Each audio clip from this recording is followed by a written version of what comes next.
പരിശുദ്ധ പരമ ദിവ്യകാരുണ്യേശോയ്ക്ക് എന്നേരവും ആരാധനയും സ്തുതിയും പുകഴ്ചയും ഉണ്ടായിരിക്കട്ടെ.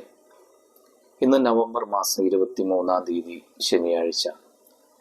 ഒരു പുതിയ പ്രഭാതം കൂടെ കാണുവാൻ ഭാഗ്യം നൽകിയ പൊന്നു തമ്പുരാനെ, അങ്ങേക്കൊരായിരം നന്ദി. ഇന്നത്തെ ഞങ്ങളുടെ ചിന്തകളെയും പറയുന്ന വാക്കുകളെയും ചെയ്യുന്ന ജോലികളെയും ഇന്ന് യാത്ര ചെയ്യുന്ന വാഹനങ്ങളെയും കണ്ടുമുട്ടാൻ പോകുന്ന വ്യക്തികളെയും അങ്ങേക്ക് സമർപ്പിക്കുന്നു. അവിടുത്തെ തിരുരക്തത്തിൻ്റെ കോട്ടയാൽ ഇന്ന് ഞങ്ങൾ ഓരോരുത്തരെയും പൊതിഞ്ഞ് സംരക്ഷിക്കണമേ. വിശുദ്ധ യോഹന്നാന്റെ സുവിശേഷം 17-ാം അധ്യായം 3-ാം തിരുവചനം എന്ന് ധ്യാനിക്കാം. ഏക സത്യദൈവമായ അവിടുത്തെയും അങ്ങയച്ച യേശു ക്രിസ്തുവിനെയും അറിയുക എന്നതാണ് നിത്യജീവൻ. കർത്താവെ, ഇന്നത്തെ ഓരോ ജീവിത സാഹചര്യത്തിലും അങ്ങയെ തിരിച്ചറിയാൻ, നിത്യജീവൻ സ്വന്തമാക്കാൻ ഞങ്ങളെ സഹായിക്കണമേ.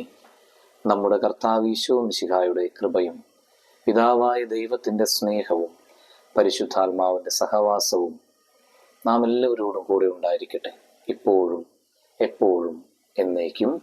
ആമേൻ.